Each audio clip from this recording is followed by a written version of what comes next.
você em nome de Jesus a estar se colocando de pé, você que pode, você que não pode, permaneça sentado. Em reverência à palavra do Senhor que nós vamos estar lendo, primeiro eu quero louvar a Deus por essa rica oportunidade de estar aqui numa manhã de ceia, servindo vocês e podendo compartilhar com vocês esse momento tão maravilhoso, esse momento tão sublime e tão poderoso que é a mesa de ceia. Amém? Glória a Deus. Está feliz de estar aqui? Amém. Aleluia. Então abra a sua palavra em nome de Jesus lá em Mateus, capítulo de número 9. Mateus 9, e os versículos vão ser de 9 em diante que eu vou estar lendo.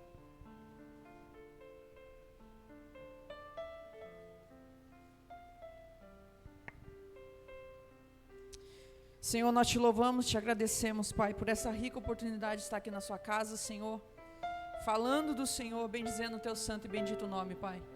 Em nome do teu Filho Jesus Cristo, nos dá a graça, Senhor, de estar comunicando, Pai, a sua igreja, Pai, mais uma vez aquilo que o Senhor deseja para o dia de hoje. E que o seu nome seja glorificado em nome de Jesus. Amém? Você achou aí? Glória a Deus. Então passamos a ler em nome de Jesus. E Jesus, passando diante dali, viu assentado na alfândega um homem chamado Mateus. E disse: segue-me. E ele levantou e o seguiu. Mateus 9:9. E aconteceu que, estando ele em casa, assentado à mesa, chegaram muitos publicanos e pecadores, e assentaram juntamente com ele, com Jesus e seus discípulos. E os fariseus, vendo isso, disseram aos discípulos: por que come vosso mestre com publicanos e pecadores? Jesus, porém, ouvindo, respondeu por si mesmo, dizendo: não necessitam de médicos sãos, mas sim os doentes. Ide, porém, e aprendei o que significa misericórdia, porque isso quero e não sacrifício, porque eu não vim para chamar os justos, mas os pecadores ao arrependimento. Amém? Glória a Deus. Você pode se assentar em nome de Jesus? Glória a Deus. Amada igreja, esse episódio é um episódio que tem muito a nos ensinar nas Escrituras. É um episódio onde Jesus está passando por mais um caminho, e ali ele vê Mateus, um homem que na época não era muito bem visto, porque ele era um cobrador de imposto. E ele cobrava imposto de maneira indevida. Sabe por quê? Porque todos daquela época cobravam de maneira indevida. Nós temos aqui o relato, quem se lembra, da viúva, do azeite da viúva que era multiplicado. O profeta conseguiu ir até a viúva e abençoar a vida dela, porque ela estava prestes a perder a guarda dos filhos para o governo, porque ela devia para o governo, e o governo daquela época não tinha dó de ninguém. Você devia, eles entravam na sua casa, pegavam os seus pertences. Se você devia mais ainda e não tinha mais pertences, eles entravam com uma petição para pegar os seus filhos e fazer deles escravos para poder pagar sua conta. Então esse homem, Mateus, ele não era bem visto pela sociedade, mas Jesus via algo nele que ninguém da sociedade via. E é interessante que Jesus o convida, não para ir a um discurso, não para ir à sinagoga, não para ir a uma festa. Jesus o convida para ir até uma mesa. Olha que interessante. E analisando esse texto, essas escrituras, o Senhor me deu algo que eu quero compartilhar ao seu coração. Toda Santa Ceia nós fazemos uma mesa como essa aqui que está linda, e é tão bonito ver as irmãs se empenhando. Ontem mesmo eu dei uma passada aqui, as irmãs estavam tentando ali enroscar o galinho da árvore, da florzinha, para ficar bonitinho, e uma querer costurar, outra querer pegar não sei o que, outra querer não sei o que. Falei, meu Deus, quanto empenho para deixar algo maravilhoso. Mas por que é tão importante a mesa? Por que é tão importante essa representação? Por que é tão importante esse momento para nós? É sobre isso que eu quero falar com você. Porque, amados, Jesus chama Mateus para uma mesa. E nessa mesa, Jesus revelava não só a sabedoria daquilo que ele carregava, não só as revelações eternas, mas ele revelava o seu amor. Jesus, ele era um homem diferenciado, um mestre diferenciado, um judeu diferenciado, porque naquela época quem ensinava não poderia comer com seus discípulos, sabia? Os mestres da época não se assentavam com seus discípulos. Quem era mestre na época, quando eles estavam discipulando homens para se tornarem mestres também, eles ficavam assentados sempre um patamar a mais. E os homens se assentavam, os que estavam aprendendo, no chão. Sabe aonde nós vemos isso? Num texto que o apóstolo Paulo vem dizer assim, que Paulo aprendia aos pés de Gamaliel. Os homens que estavam aprendendo a serem mestres, não se assentavam à mesa com os seus mestres. Mas Jesus não era apenas um mestre. Jesus era muito além disso. E ele pega então esse homem improvável e chama ele para a mesa. É como se Jesus estivesse falando assim: ei Mateus, ninguém te dá nada, mas eu vou investir um alto preço na sua vida. Ei Mateus, ninguém gosta de você, mas eu amo você e eu desejo salvar você. Então Mateus, vem para a mesa comigo, porque aqui eu vou te ensinar coisas que a religião não vai te ensinar. E por que da mesa de ceia? Eu vou te falar uma coisa, lá no Antigo Testamento, em Êxodo capítulo 25, começa a ler Êxodo capítulo 25 na sua casa, você vai ver o próprio Deus estabelecendo alguns parâmetros do templo, a Arca da Aliança e tudo mais, e uma das coisas que Deus pede é para que façam uma mesa. Ele dá a medida da mesa, ele dá a madeira que era para ser usada na mesa. Por que uma mesa dentro do templo? Porque os homens colocavam o pão sobre a mesa. E naquela ocasião, o pão representava a anunciação do próprio pão vivo que haveria de vir do céu, que era quem? Cristo. Então nós vemos a representação da mesa desde o Antigo Testamento. E no Novo Testamento, nada muda, pelo contrário, agora o pão vivo que desceu do céu se assenta à mesa, para falar com os seus discípulos. Não só falar, mas para incluí-los, não só para incluí-los, mas para ensiná-los e amá-los. Jesus estava dizendo assim: vocês são algo importante para mim, ainda que eu seja mestre de vocês, eu vou me entregar por vocês, e eu desejo colocar vocês nessa mesa. Então Deus me deu 4 tópicos dessa mesa, para que eu e você venham entender o quão maravilhosa essa mesa é. Ei, Jesus podia ter usado qualquer outra simbologia, para que nós venhamos mensalmente lembrar dele. Mas Jesus escolhe a mesa.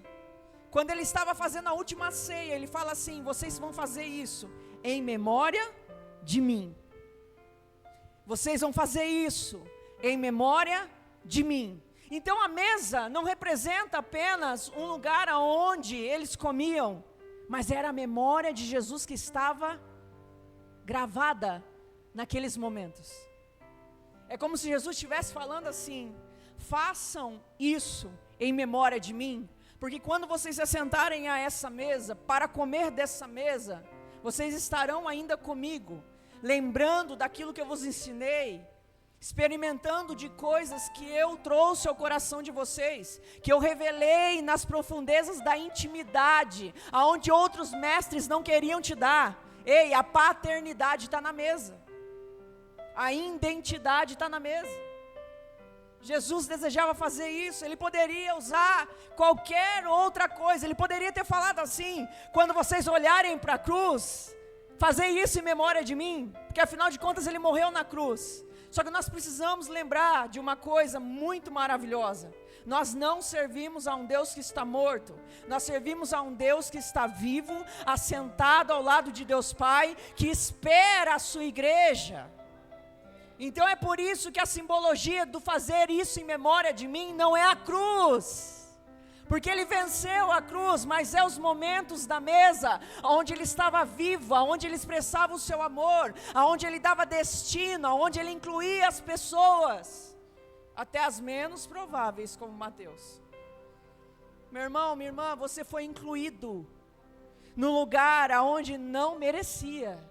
Eu não merecia. Você não merecia, mas Jesus viu algo em nós e falou: Pai, eu quero pagar esse preço, Eu quero comprar ele, eu quero comprar ela, eu quero incluir eles no nosso reino, na nossa família. Eu tenho algo, Senhor, que eu olho para eles, papai, então deixa eu investir esse alto preço, um preço de sangue, porque para mim eles são muito valiosos. Aleluia! Amados, a igreja precisa entender que a mesa de Cristo, ela tem algumas coisas que nós ainda não entendemos.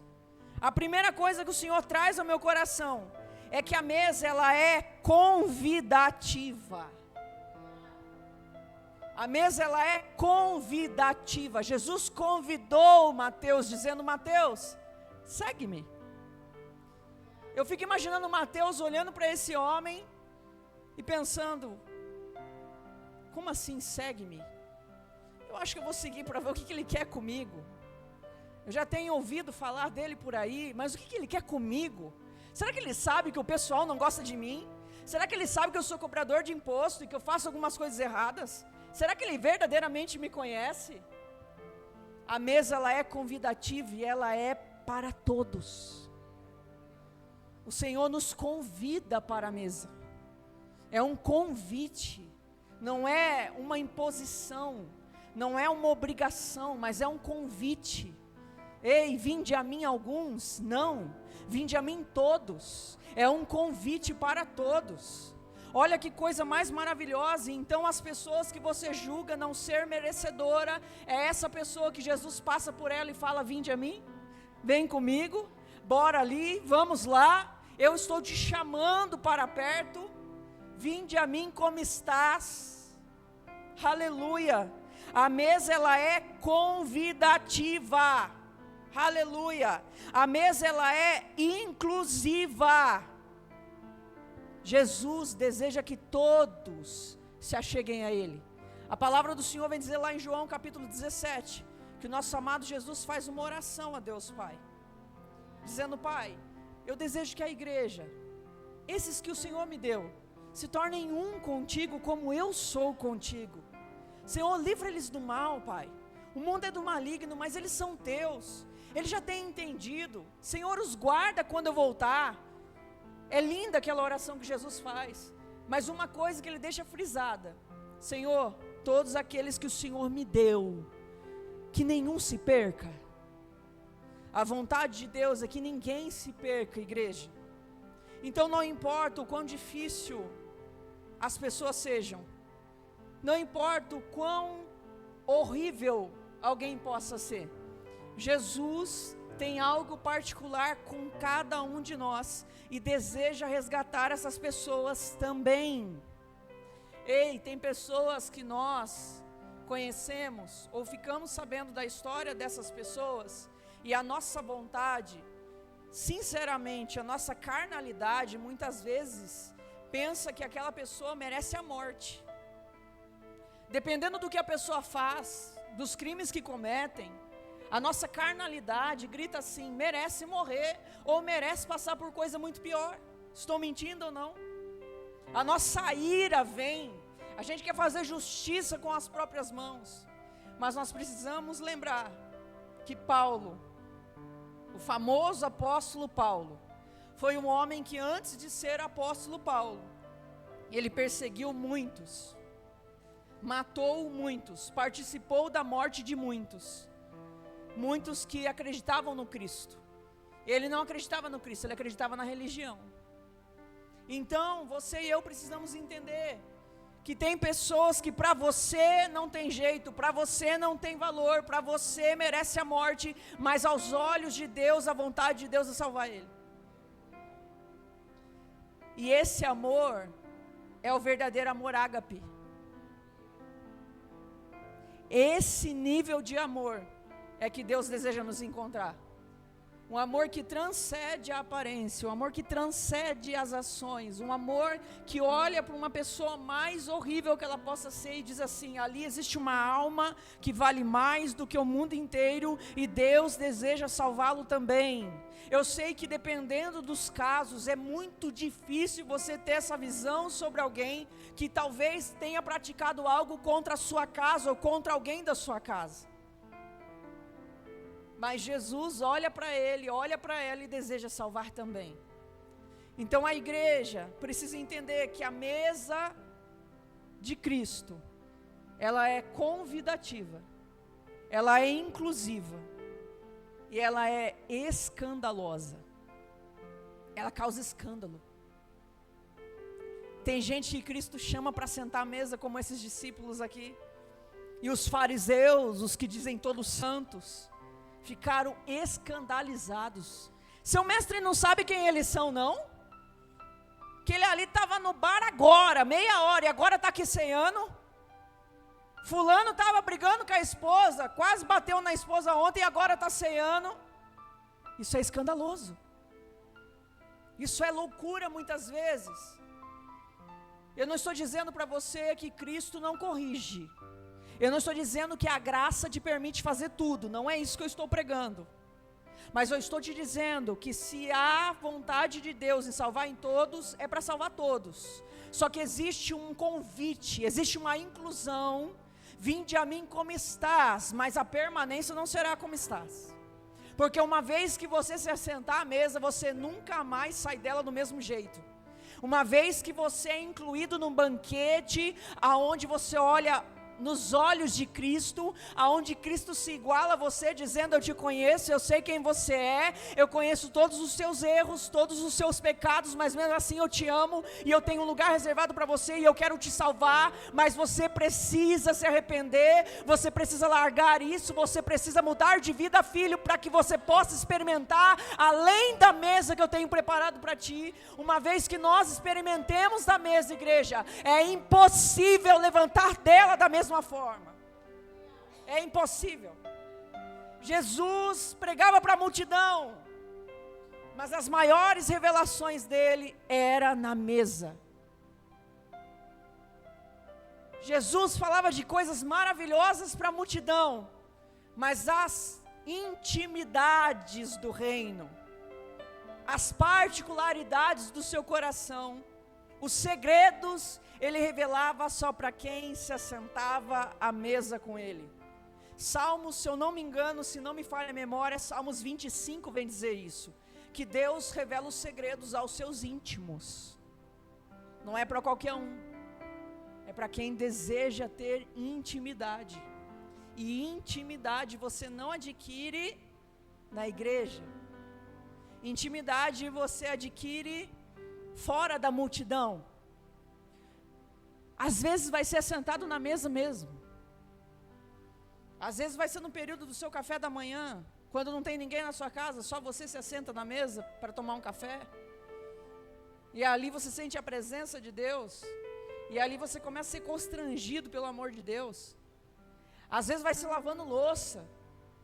E daqui a pouco vem uma presença, você começa a chorar lavando louça, você não entende. É Deus ministrando ao seu coração. Às vezes vai se dirigindo para ir para o trabalho, e aquela presença vem te constrangendo. Não é público, é em oculto, é uma coisa mais reservada, porém é para todos. Ei, está tudo consumado, nós cantamos aqui, o véu se rasgou, o caminho abriu, está consumado, está feito, o acesso está ali, 24 horas para toda a igreja, para todos nós, e para todos aqueles que desejarem vir. Então a mesa, ela é escandalosa, porque vão olhar você sentado na mesa e vão falar: ei, mas não é aquele que roubava, não é aquele que traía, não é aquele que fazia as coisas errado, não é aquele que estava na balada bebendo, enchendo a cara, não é aquela que andava de bar em bar, de boate em boate, não é aquela que saía com vários. Sim, era eu mesmo, mas o amor de Cristo me atraiu e me incluiu, e é por isso que causa escândalo em vós, porque agora eu sou uma nova criatura, já não vivo mais eu, mas Cristo vive em mim. Aleluia, aleluia. Ei, Pedro sentou muitas vezes nessa mesa com o mestre. Muitas vezes Pedro se assentou à mesa com o mestre.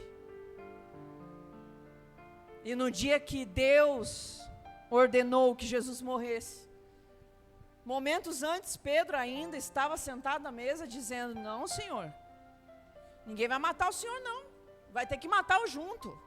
Nós vamos para cima, corta a orelha de um, passa a espada no outro, a gente vai dar um jeito, você não vai ser preso. Jesus olha para ele e fala: Pedro, parece que você não me conhece, Pedro. Está tanto tempo comendo comigo, ouvindo, me conhecendo. Eu sei que você vai me negar. Quando as coisas realmente vierem a acontecer, Pedro, você vai me negar. Não, Senhor, não vou não. Eu vou morrer junto, eu vou para cima. E o que aconteceu? Pedro nega Jesus. Acha que tudo está perdido e volta a ser pescador. Mas quando o mestre ressuscita, ele faz uma coisa maravilhosa. Antes de aparecer aos discípulos que estavam escondidos de medo de acontecer a mesma coisa com eles, Jesus aparece aonde? Na praia. Fazendo o quê? Indo atrás de quem? Olha o grau de amor desse Cristo. Ir atrás de alguém que negou ele, não foi uma, não foi duas, foi 3 vezes. E ele não negou pelas costas, ele negou na face. Porque Jesus estava passando crucificado e a mulher gritou: ei, você também estava com ele? E Jesus, olhando para ele, leia as escrituras e preste atenção, viu que ele dizia assim: não, estava não, você está doido, não estava no meio disso não conheço esse homem, nunca vi. Então ele não nega pelas costas, ele nega na face. Isso é grave ou não? Vamos considerar, isso é grave ou não? Muito grave. Mas Jesus estava lá atrás de quem? De Pedro. E quando Jesus está lá na praia, Jesus faz um churrasco de um peixe, coloca uns pãozinhos na brasa, e Pedro está lá, pescando de novo, não pegou nenhum peixe. Só que quando ele avista na margem, ele olha, ele fala: eu conheço esses traços. Calma aí, eu conheço essa forma de andar.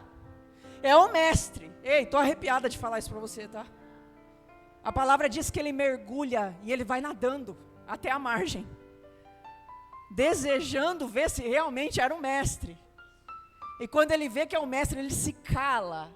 Há um silêncio, porque o fato dele ter negado a Cristo o constrange tanto, que ele se cala. E Jesus está lá, virando peixe, virando um pãozinho na brasa. É como se Jesus estivesse falando assim: Pedro, você está se matando para pegar algo que eu já tenho preparado para você aqui. E ali comendo, o Cristo ressurreto, já ressuscitado, come com ele o pão e o peixe. E no comer, na mesa do banquete de novo, no comer o peixe e o pão, ele pergunta: Pedro, tu me amas? Te amo, mestre. Continua comendo. Pedro, tu me amas? Amo, Senhor. Apacenta minhas ovelhas. E aí, Pedro, tu me amas? Constrangimento total. Ele se cala, olha para o mestre e fala: o Senhor sabe que eu te amo. Jesus olha para ele e fala assim: então apacenta as minhas ovelhas.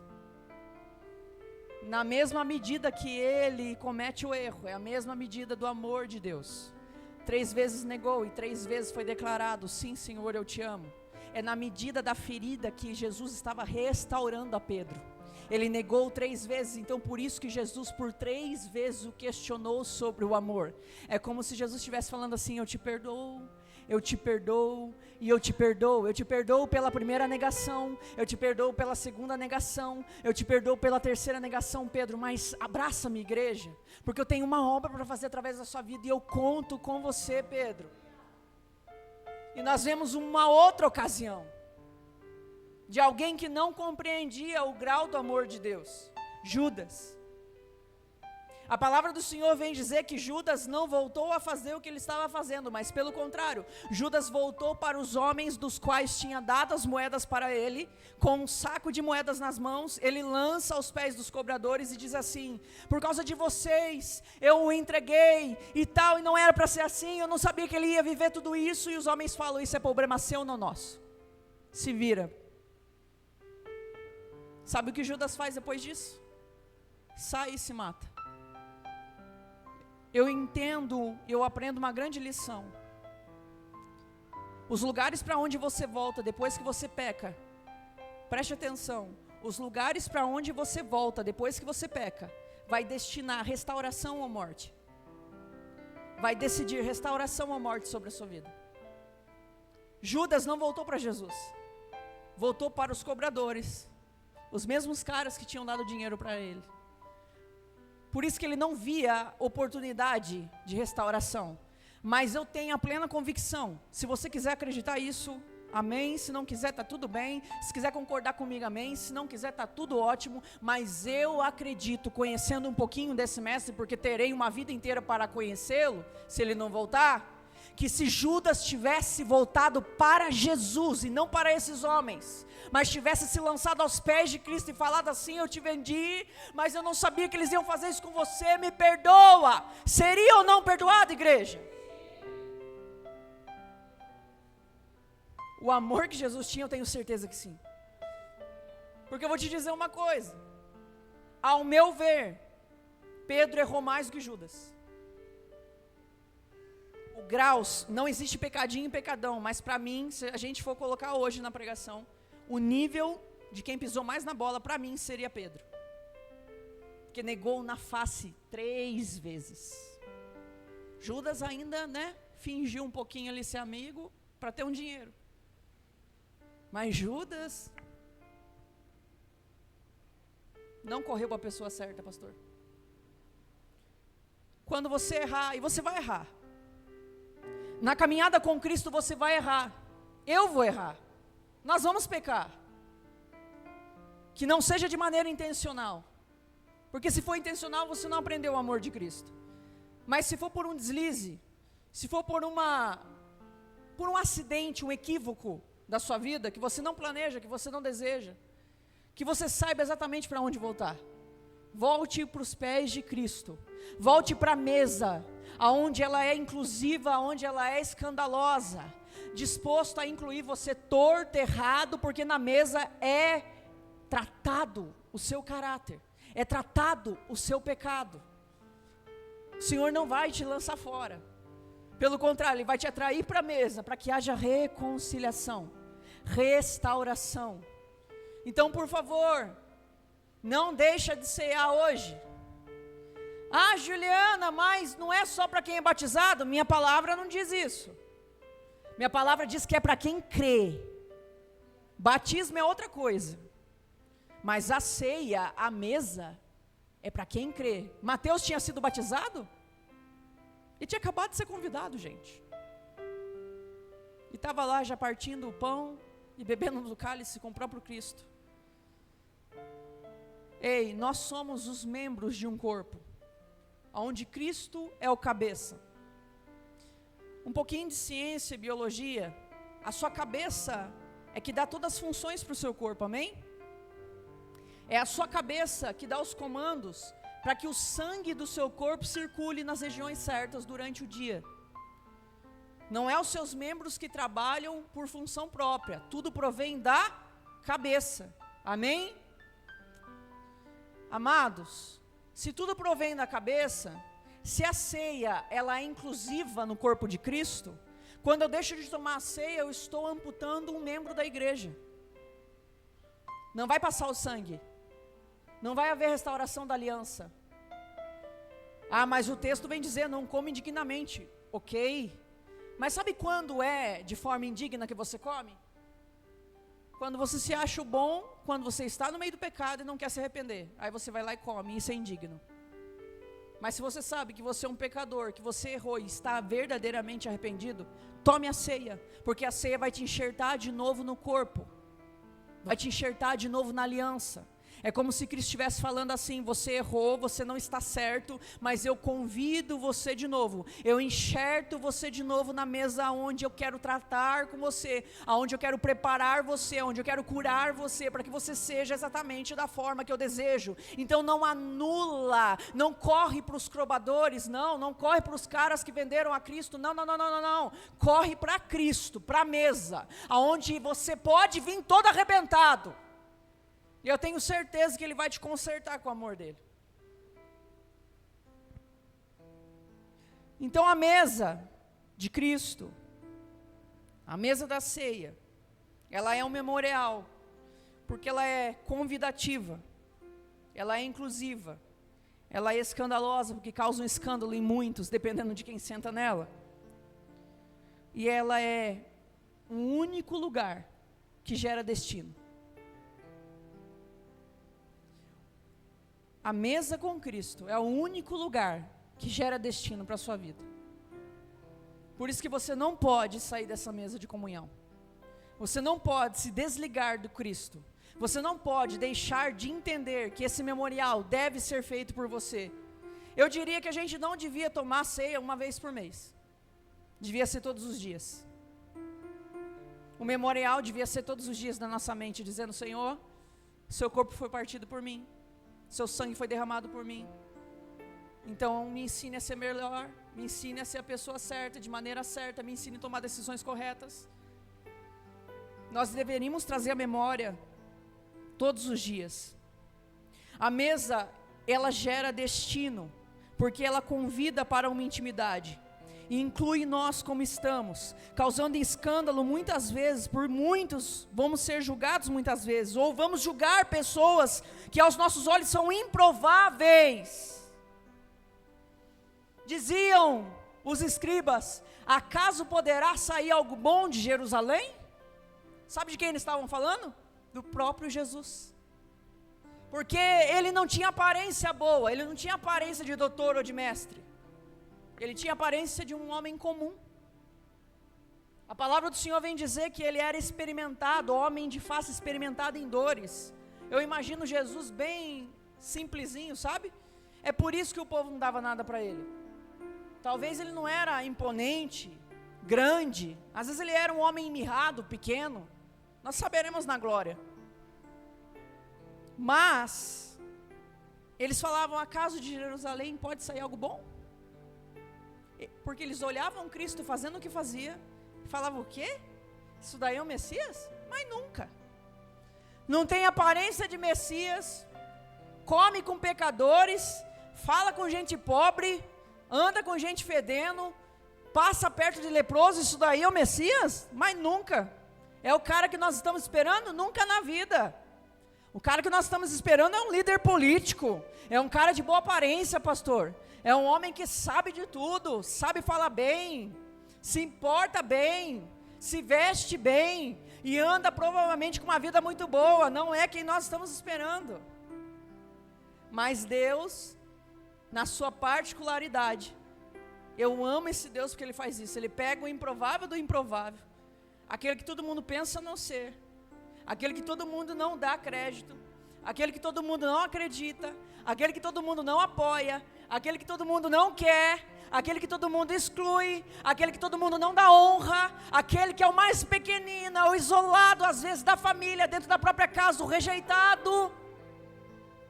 E fala: eis aí o Cordeiro de Deus que tira o pecado do mundo. Eis aí o pão vivo que desceu do céu, eis aí a água viva, aleluia, eis aí aquele que vai abrir o caminho para vocês chegarem aqui em cima, o Senhor diz, aleluia. Eis o meu filho amado em quem eu tenho prazer, eis o Todo-Poderoso, que o nome dele está sobre os céus, a terra e debaixo da terra, igreja. Então para de olhar com seu olhar de julgamento e achar que pessoas, fulano, ciclano, não tem direito, porque tem. O Senhor deseja salvá-los também. E a mesa, ela gera destino, porque ela cria em nós uma identidade de filhos íntimos.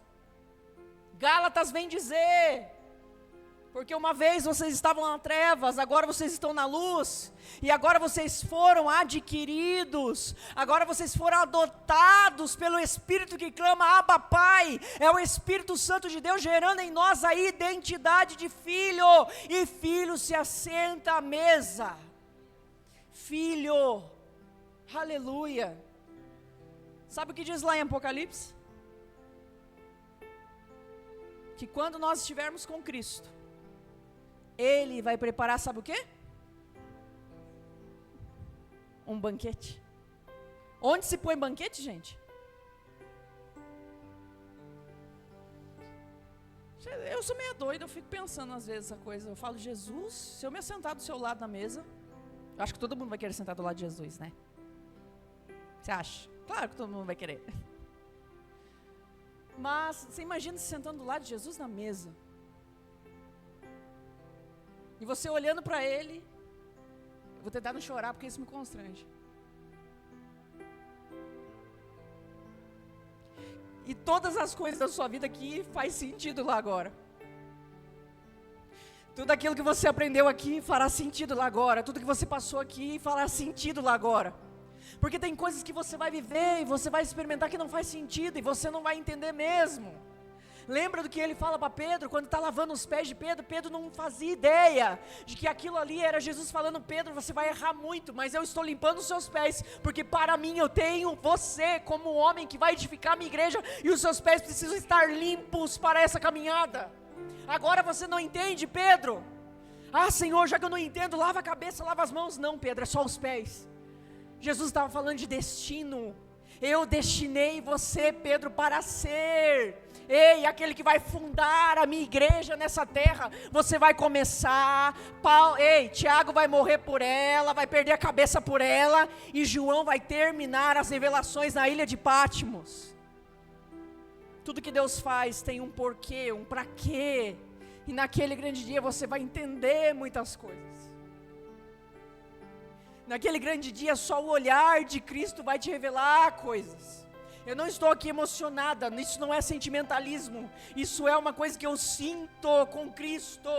Eu desejo realmente olhar nos olhos dele e compreender muitas coisas da minha vida, mas muito mais, eu acho que não haverá explicação, porque eu acredito naquilo que está escrito, e a palavra do Senhor vem dizer em Apocalipse, que nesse banquete que nós assentaremos, igreja, não haverá morte, nem choro, nem dor, nem clamor, porque já todas as coisas, todas elas se passaram.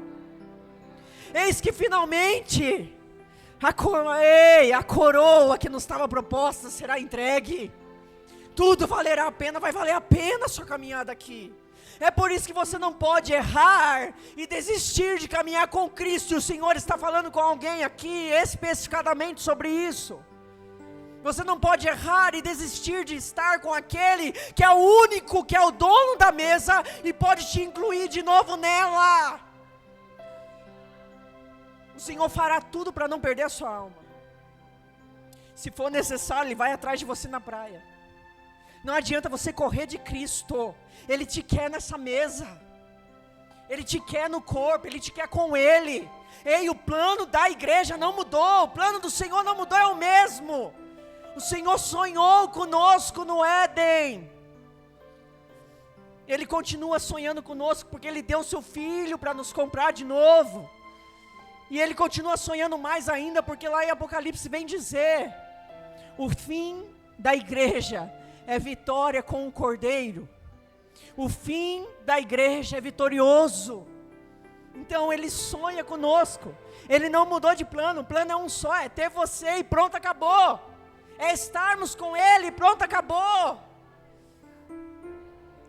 A mesa te causa destino, gera destino em você. Não tem outro lugar que vai gerar destino em você. Não tem outro lugar, igreja. João foi instituído como início da igreja. E o início da igreja, Deus criou uma analogia para você entender uma coisa, de começo, meio e fim. Pedro começa a igreja. Eu digo que tu és Pedro, e sobre ti edificarei a minha igreja, sobre esta pedra edificarei a minha igreja. Apacenta meu rebanho, início da igreja. Tiago morre por ela, a representação de Tiago, a representação de Pedro é Deus criando as coisas, começo das coisas. Você está entendendo em nome de Jesus? A representação de Tiago perde a cabeça. Quem que se entregou por você, igreja? Cristo. A representação de João na ilha de Patmos, que é o fim das coisas. Quem que está terminando todas as coisas e não nos deixou órfãos? Jesus subiu, mas deixou O Espírito Santo.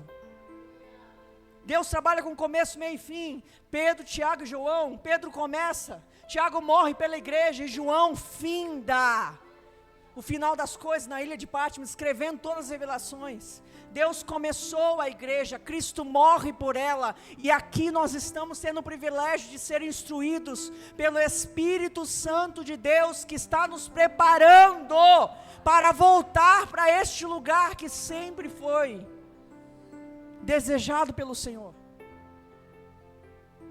Então, por favor, uma vez que você prova dessa mesa, jamais você ficará calado, não tem como. Não tem como você ficar calado. Uma vez que você se assenta a essa mesa, é impossível você levantar da mesma forma. É impossível você se sentar à mesa com Cristo, começar a ter intimidade, a entender quem você é nele, quem ele é para você, e continuar sendo a mesma pessoa. É por isso que é impossível tomar a Santa Ceia, aqui fisicamente falando, lembrar de tudo que Cristo fez e continuar no mesmo erro. É impossível. Se você verdadeiramente, em nome de Jesus, compreender quem Cristo é aqui dentro, você nunca mais tomará a ceia de qualquer maneira, você nunca mais tomará a ceia como um ritual, não, mas como um memorial. Fazer isso em memória de mim. E qual é a memória do meu mestre Jesus? Ele foi amor, ele se entregou por mim, ele me deu destino, ele aguarda por mim. É por isso que eu não posso errar, e ainda que eu erre, eu preciso correr para ele, porque em Cristo, só em Cristo, eu conseguirei ser restaurada, perdoada, preparada. Não tem para onde você correr. Então, se você está em pecado hoje, se você está errando hoje, não corre para outros lugares, porque você voltando para outros lugares, você vai morrer. Volta para a mesa. Você pode se colocar de pé em nome de Jesus?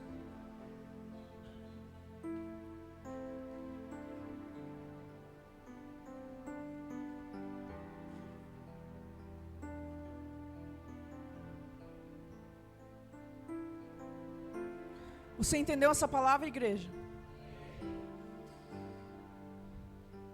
Tem pessoas aqui que se sentem tão inferiores, tão indignas de participar desse momento.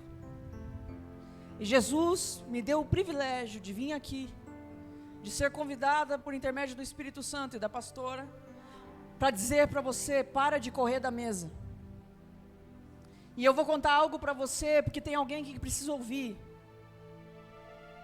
Eu congreguei no Evangelho Quadrangular no meu início de conversão. E, infelizmente, a religiosidade causa algumas crenças que não provêm do Senhor na nossa mente. E eu estou falando de mim, não estou falando de ninguém, eu estou falando de mim. Eu era a pessoa que eu chegava na porta da igreja, lá na porta, se eu visse a mesa posta, pastora, eu voltava embora para minha casa. Sabe por quê? Porque eu me sentia tão indigna,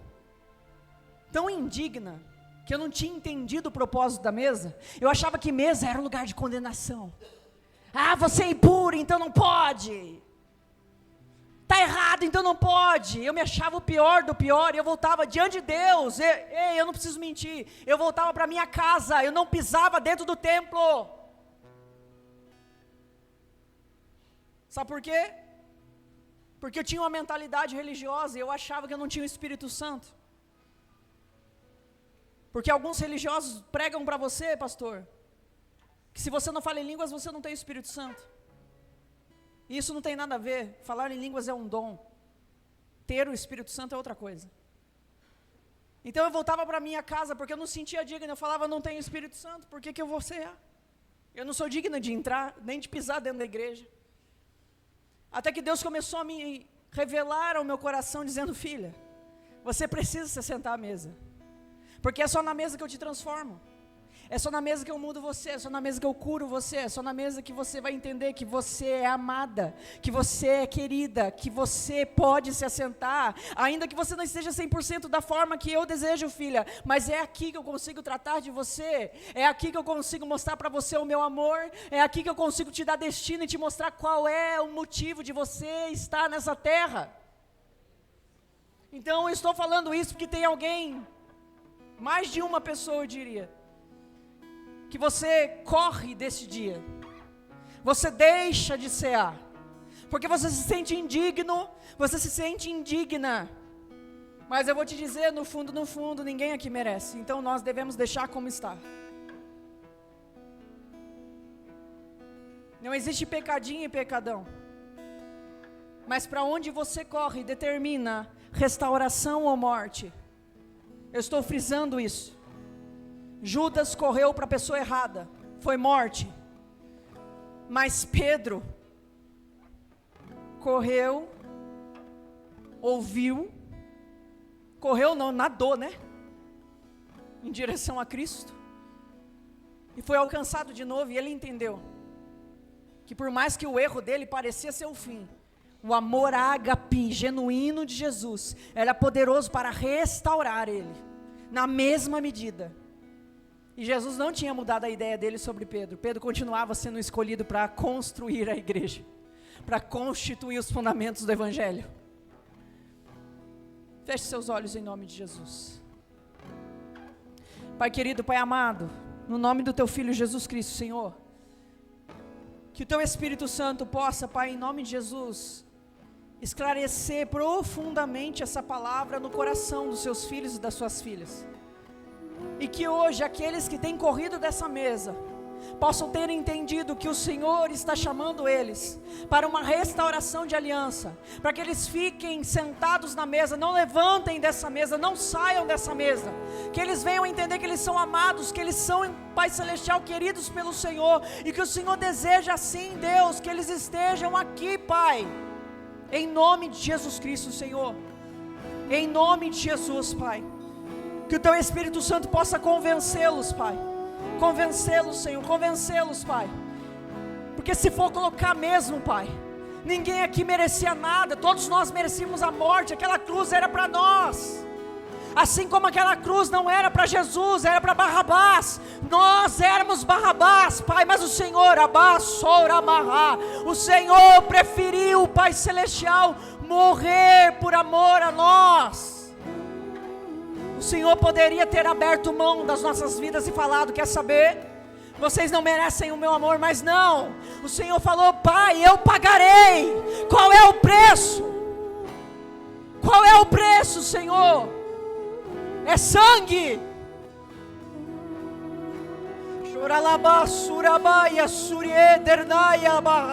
Se é sangue, então, Senhor, eu darei até a última gota, até o último suspiro pela sua igreja, porque eles são teus, e uma alma vale mais do que o mundo inteiro.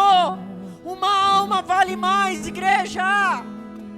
Então, por favor, hoje Deus te quer de volta. Hoje Deus quer você de volta. E se você está aqui pela primeira vez me ouvindo, Jesus marcou um encontro com você, e Ele quer você aqui também. Ei, Ele quer você na mesa. Não importa com o que você trabalha, não importa o que você faz, não importa o que há de errado, hoje Deus te chama, assim como Ele chamou Mateus, dizendo, Mateus, vem comigo na mesa. Se há alguém no nosso meio, em nome de Jesus, que ainda não aceitou o Senhor Jesus Cristo como seu único e suficiente Salvador, eu gostaria que você levantasse sua mão direita no seu lugar. A sua mão direita. Temos 3, temos 4, 5, 6, você que quer voltar para a mesa, levante sua mão direita em nome de Jesus. Pode levantar sua mão direita, aí no seu lugar. Nós temos pessoas voltando, Você é dele, para de correr, chega de correr. O Senhor te quer na mesa, igreja, todos os dias. É aqui uma vez por mês, mas é lá na tua casa todos os dias.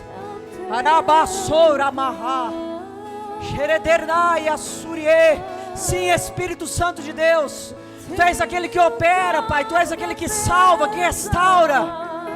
Aleluia, aleluia. Pode se assentar.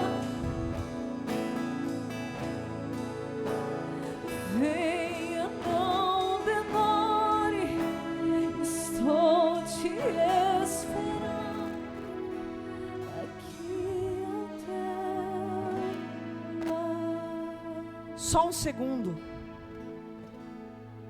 Com os olhos fechados, por favor. Eu quero que você que tem uma enfermidade no seu corpo físico, uma enfermidade no seu corpo físico, levante sua mão direita assim, ó. Em nome de Jesus Cristo. Senhor, a tua mesa é lugar de cura, Pai. E a sua palavra vem dizer que o seu sangue, Jesus, conquistou na cruz do Calvário redenção dos pecados, mas também o Senhor levou sobre si todas, não são algumas enfermidades, são todas as enfermidades, todas as doenças, toda dor. Em nome de Jesus Cristo, que um anjo do Senhor toque nessa mão direita agora do seu filho, da sua filha. Que um anjo do Senhor traga brasas vivas do altar, brasas que vão curar o físico deles agora, nesse exato momento. Senhor, eu não posso nada, eu não sou ninguém, mas existe um poder que está destinado ao teu nome, Jesus. E em nome de Jesus, que haja poder nessas mãos agora. E eu quero que você coloque no lugar onde há a sua enfermidade, a sua mão direita agora, em nome de Jesus. Coloque no lugar, coloque no lugar. Pai, em nome de Jesus, nós declaramos em nome de Jesus toda falência.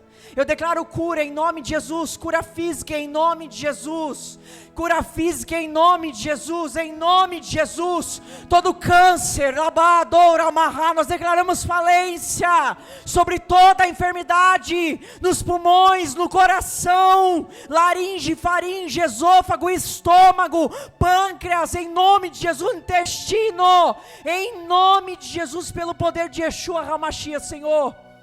O Senhor é Deus que cura ainda, Pai. O Senhor não mudou, o Senhor continua sendo o mesmo. Só é necessário crer, só é necessário declarar e acreditar que hoje Tu podes, Pai. Em nome de Jesus. Doença, nós declaramos que hoje, a partir de hoje, você não faz mais parte desse corpo.